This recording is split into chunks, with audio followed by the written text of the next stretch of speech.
Hey friend, welcome to my kitchen, and we are doing a video series on potatoes. My husband and I, it's just the two of us at home, and I got a deal on 50 pounds of organic potatoes.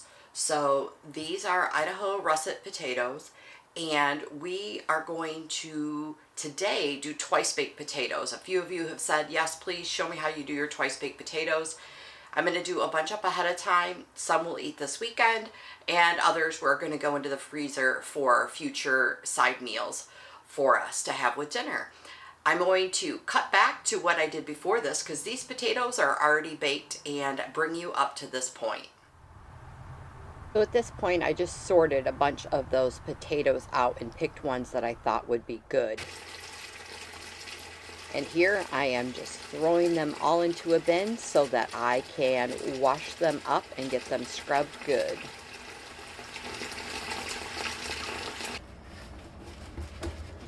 So tell me, how do you like to scrub your potatoes? I love this scrub towel. I do sometimes use a scrub brush, but I find that I just end up flinging water and dirt everywhere. This towel really lets me feel like I get into the grooves. What is your favorite tool to scrub potatoes? Do you just let them soak and slosh them around in the water, or do you scrub each one with a towel like this, or just a good old-fashioned brush? Let me know down in the comments. So I finished scrubbing them all up. I gave them all just another rinse under clean water.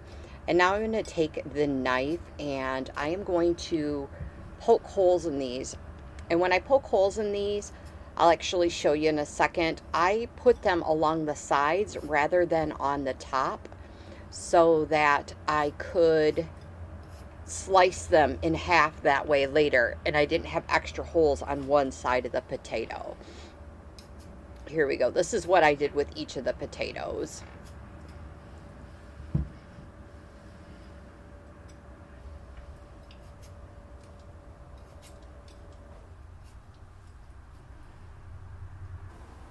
And yes, I did bake these in my air fryer and not my oven. I love this. It works out great. 45 minutes. Okay, I didn't think you need to spend a lot of time watching me clean and wash potatoes. These potatoes were getting to the point to where they had eyes growing on them.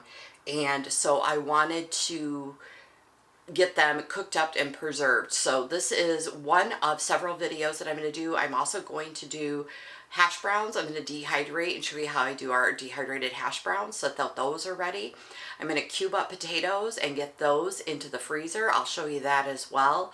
And I also have a video on canning potatoes. So if you are a canner, you can can them. They work great for a quick mashed potato. I can come home and make mashed potatoes that taste fresh in about 5 to 7 minutes when I get out of work.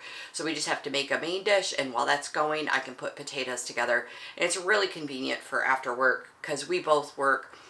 I work at least a 40-hour work week. My husband works about 50 hours. So we need fast when we get home from work. So let's get these potatoes done. So twice baked potatoes can go in several directions. And these that I'm going to do today, I'm going to do with just some sour cream and cheese. Or you could use Greek yogurt, would work fine as well. It just adds a fluffiness to the potato.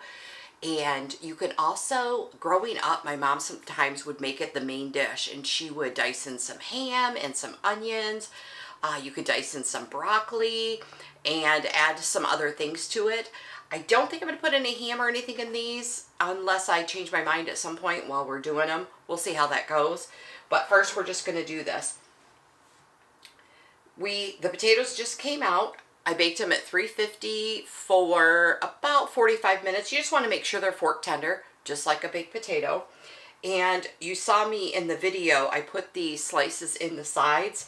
I did that instead of just poking holes in the top because I want to be able to take these and just slice them in half.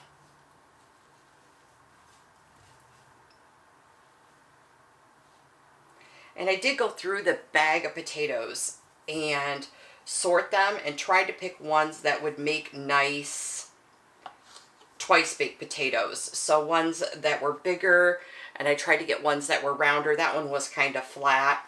but I want to be able to dig out the center.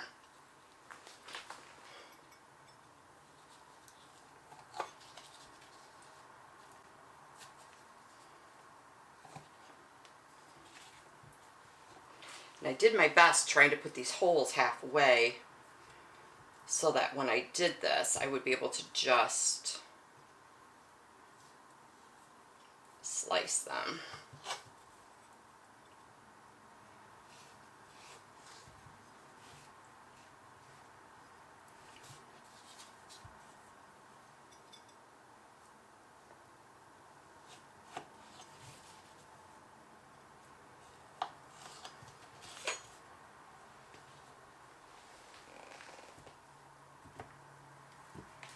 These are still warm. If you're going to make these fresh as well, like we could eat some of these right now as soon as I finish doing these up.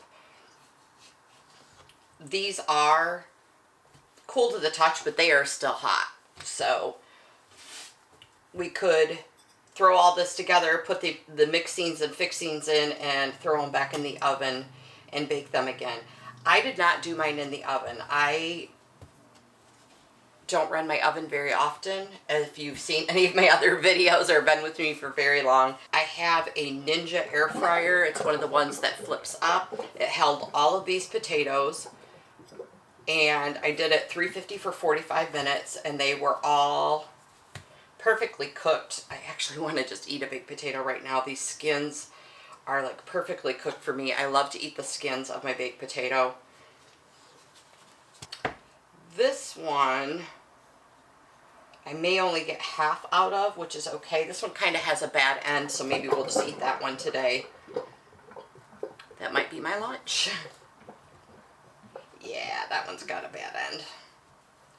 We're just going to cut that off. I kind of wondered. And this won't be a perfect one, but it's just for my husband and I, so it's still eatable. All right, so now what you do is you're going to take each of your potatoes and you're going to scoop them out and put all of your mix into here. And I find it easiest just to use a spoon. Some people have an ice cream scoop. And I have one in my head. It looks like almost like a melon baller. Some people have that style. I have a Pampered Chef one, so it's kind of thick on the edges. But I grabbed this to see if maybe this would work to get out some of the center.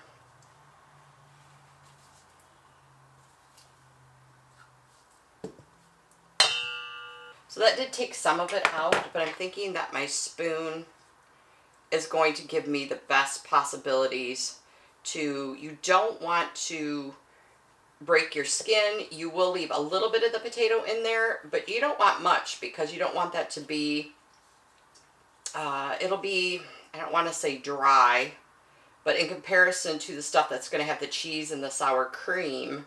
And this is why you want your potatoes cooked, so that they're nice and soft to scrape out. And basically it's going to be like potato skin style. You're going to build yourself a boat.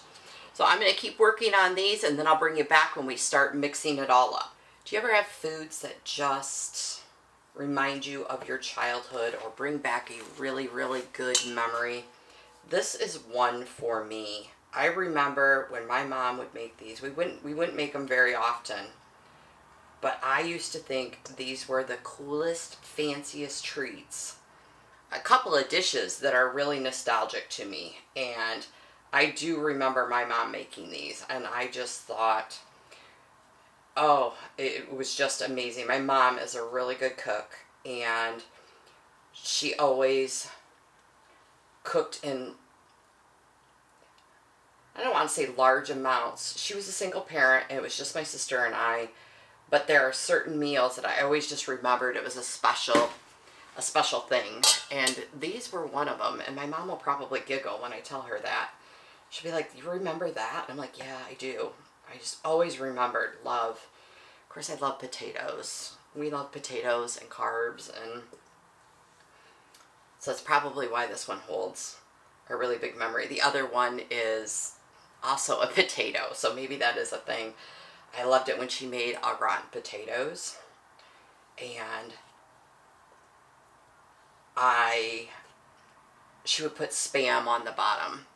She would take a glass dish and she would slice Spam and put it on the bottom of the pan, and she would get a box of au gratins and cook it on the top, and that was one of my other favorite meals growing up. And we didn't have it that often, which was probably good, because now looking back, there's so much salt in it. And I do remember the salty flavor, and that's, I think, what I remember about it. So what are some of your favorite meals, like, growing up? And you're like, oh, I haven't made that, but I remember growing up, I loved it. And you're like, I wonder if I would like it again. I did buy a can of Spam, I know, probably a month ago, because I do want to make that and just see if it's all the flavors that I remember. And my husband saw it in the cupboard, and he goes, you bought Spam? And I'm like, yeah, I bought Spam. I need to try something. So I do have a can of Spam in the cupboard to try my au gratin potatoes with Spam. And maybe it was a dish you loved as a kid. You're like, oh my gosh, I used to love it when we would have this for dinner, and now I can't even fathom eating that.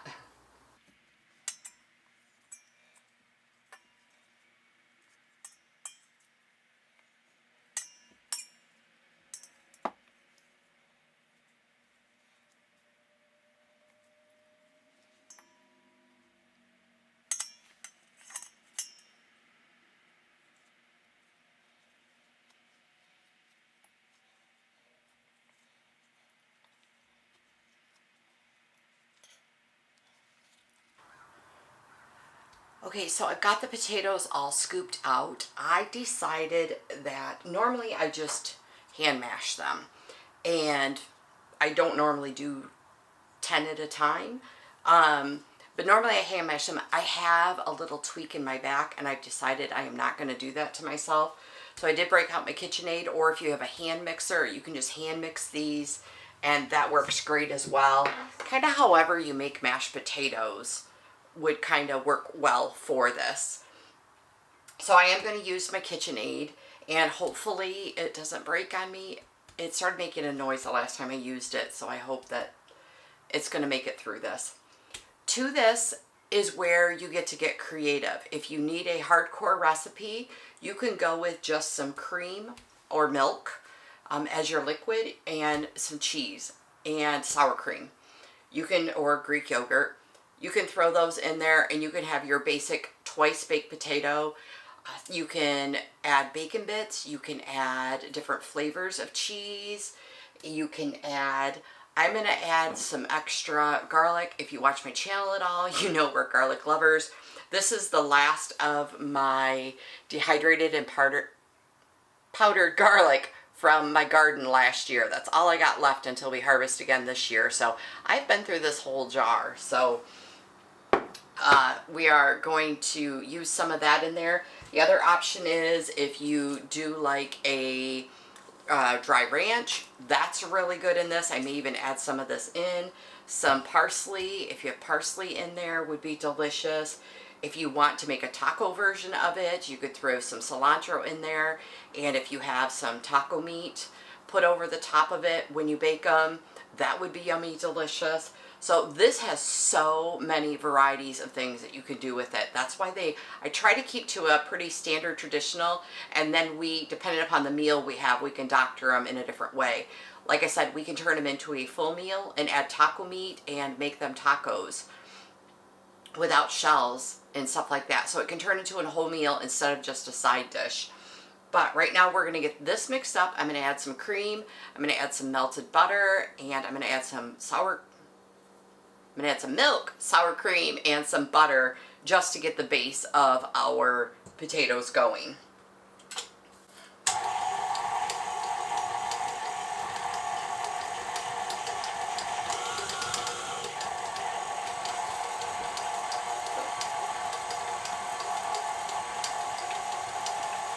And the amount is going to depend on the number of potatoes that you're doing. A half a cup to a cup. to get it started, and then I go from there. I do like these fluffy, but I like them thicker than mashed potatoes, so I don't want it really thin, depending upon how thin your mashed potatoes are. I don't want them that thin.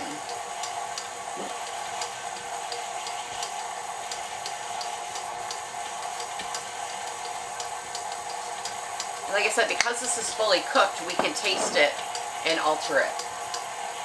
Oh, that smells so good.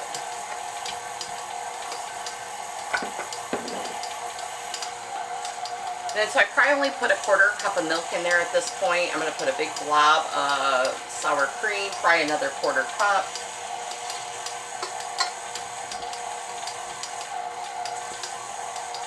Let that get mixed in. Oh, the sour cream is so thick.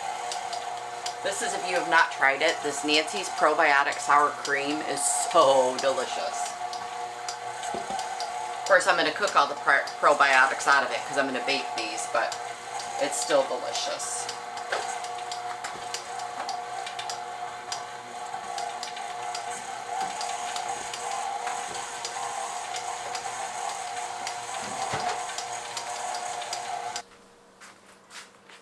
And I have probably 3 1/2, 4 tablespoons of butter. Remember, I've got 10 potatoes here.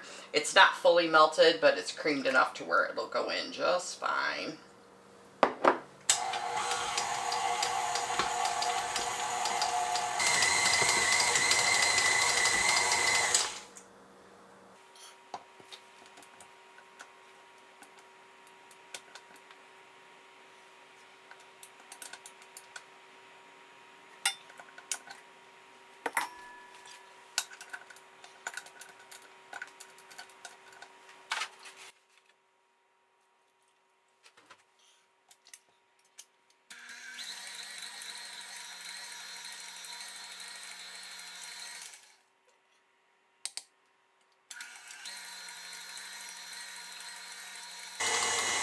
I did switch from my paddle, now that they're more broken up, to my whisk to see if I couldn't get these a little less lumpy.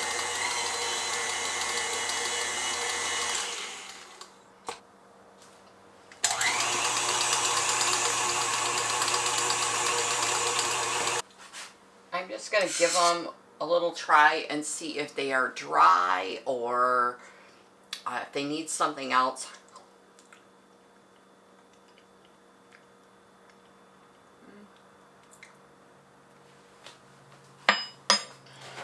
And a little bit more milk.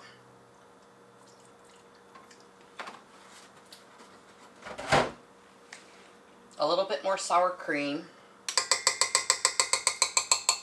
So I probably have 3/4 of a cup to a cup of sour cream. And remember, I've got 10 decent sized potatoes here. They are still slightly lumpy, but that's going to be okay. I actually think a hand mixer would work even better for this.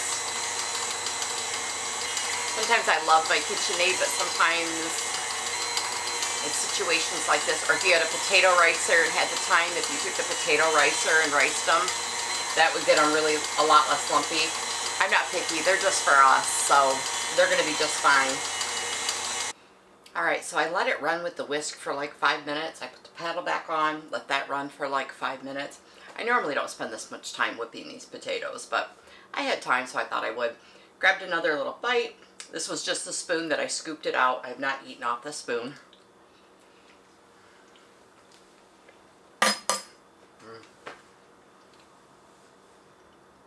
That's good. That did get a lot of the big clumps. There's a little bit of clumps of potatoes, but not too many. Not like there was before. So we're going to go with this. I am going to add some more garlic.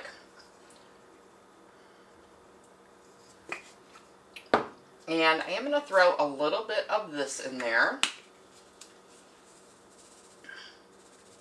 Because I have it. I usually don't keep this in the cupboard. I bought it for something that I was making and I didn't have any dried powder milk or anything at home to mix it up. So I did buy one. So I've got it, so it might as well add some flavor to it.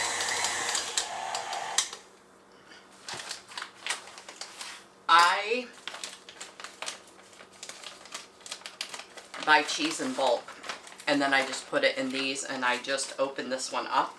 So we're just gonna dump a bunch of cheese in there. I'm guessing probably 2 cups.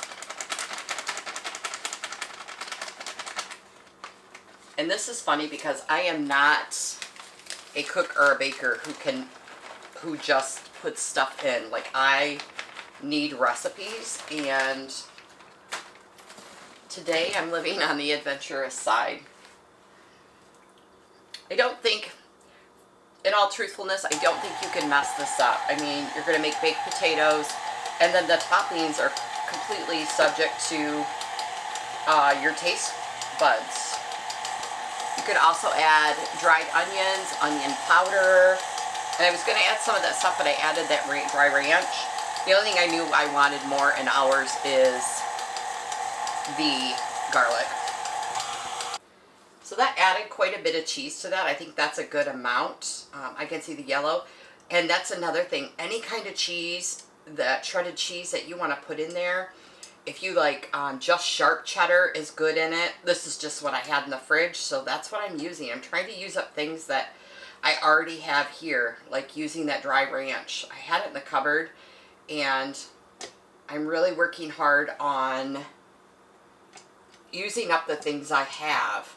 If you have a bag of frozen broccoli, you could put broccoli in these. I keep cooked bacon bits, or bacon that I can just chop up into bits if I want, in my freezer pre-cooked. Bacon bits is really good in this. Diced ham, if you had a ham for dinner, it's a great way to use up some of your leftover ham after the holidays. Alright, so now what we're going to do, I took the spoon out of the sour cream, I'm just going to stir that in here, is scoop these into the potatoes and kind of think like if you've ever made deviled eggs, you're just refilling them. I do have cake decorating bags. You could put it into that, squeeze it. You could put it into a plastic bag and cut off the corner and do that.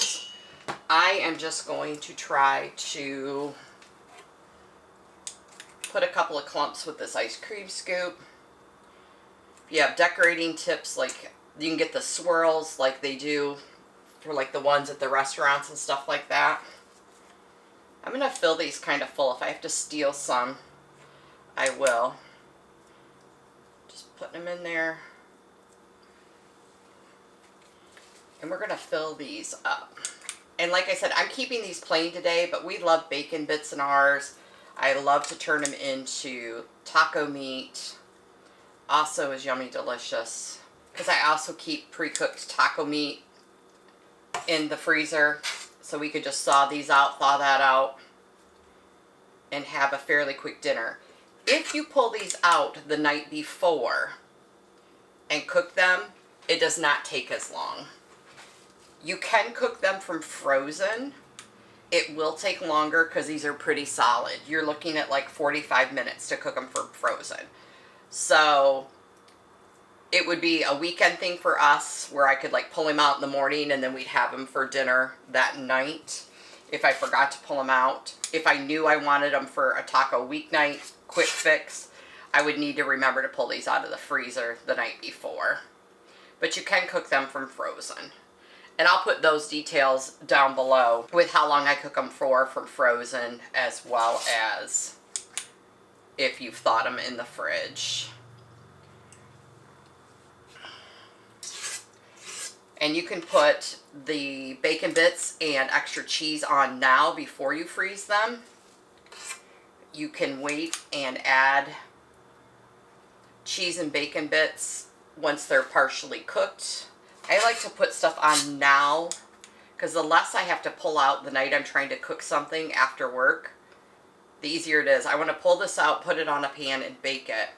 I don't want to go, okay, and I also need to pull out the cheese, and I also need to pull out bacon bits, and I like to have it like really prepared.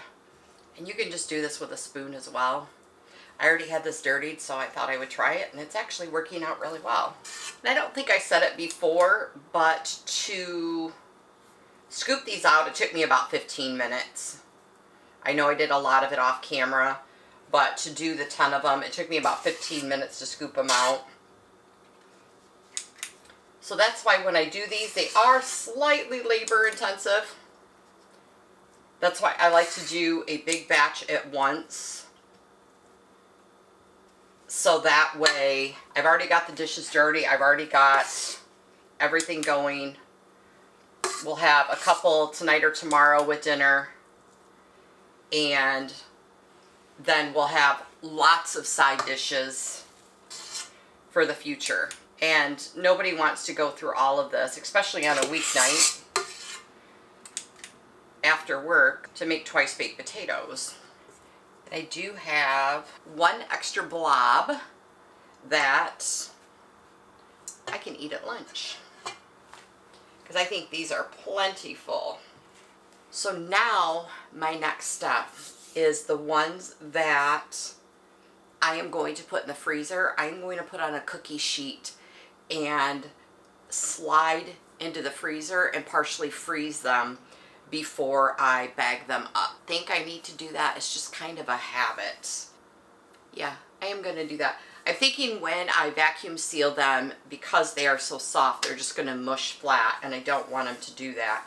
So I am going to partially freeze the ones that I'm going to put in the freezer. So let me grab a cookie sheet. And I just got a cookie sheet. This is one of my just cutting mats that I'm just setting on there. And we are going to load these on here.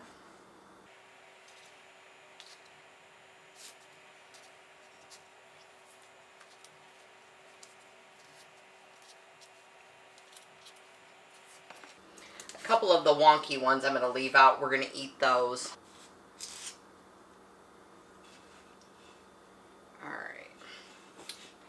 So these I'm going to get into the freezer, kind of flash freeze them. Those ones I'm just going to put in a container. I'll take a couple to my mom, and my husband and I will eat these over the weekend. Hey friends, welcome back. So these are the twice baked potatoes. So we have them all individually frozen, and I want you to know the ones we didn't freeze, we have eaten them all. This is like 2 days later, actually. I am getting ready for work, but wanted to get these out of the freezer. These ones are fully frozen. If you are going to store them long term, I recommend wrapping them in some saran wrap, or you can just wrap them in foil. If you want to cook them from frozen, I would suggest the saran wrap and take the saran wrap off, and that way they come out easily. If you want to store them long term, these are not going to store long term. These were so delicious in the air fryer. Now ours were thawed, they weren't frozen, so they would take longer in the air fryer. But I just put them on 350 in the air fryer for about 4 minutes after they were thawed. From frozen, I would probably bake them maybe 350 for like 20 minutes or so to get them cooking, and then I would flip it to the air fryer.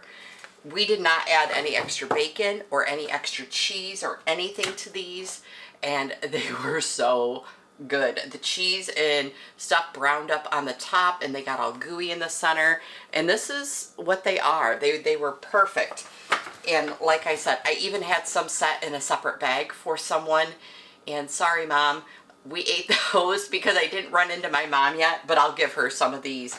I have a lot of potatoes left. Even after doing all of these projects, because normally I can some and I don't need any canned, and I am definitely going to go through the effort of making more of these so we have them all summer long. They were that good. And I'm also going to do some more of the dehydrated potatoes, which are in the dehydrator behind me, only because those store so easily on the pantry shelf without taking up a lot of room. So I'm just sliding mine into some silicone bags, and they're going to go back in the freezer. I'm not worried about them going bad because, like I said, they were that good. So I'm actually going to leave a few out because I'm going to see my sister this morning, and I'm going to give her some. So friends, thank you for joining me, and thank you for watching my potato series. I hope you watch the other videos. We have diced potatoes for the freezer. We have dehydrated potatoes, shredded for hash browns. We did twice baked potatoes. And then I have a potato canning video for canned potatoes. Thank you friends. Have an amazing day, and we will see you soon.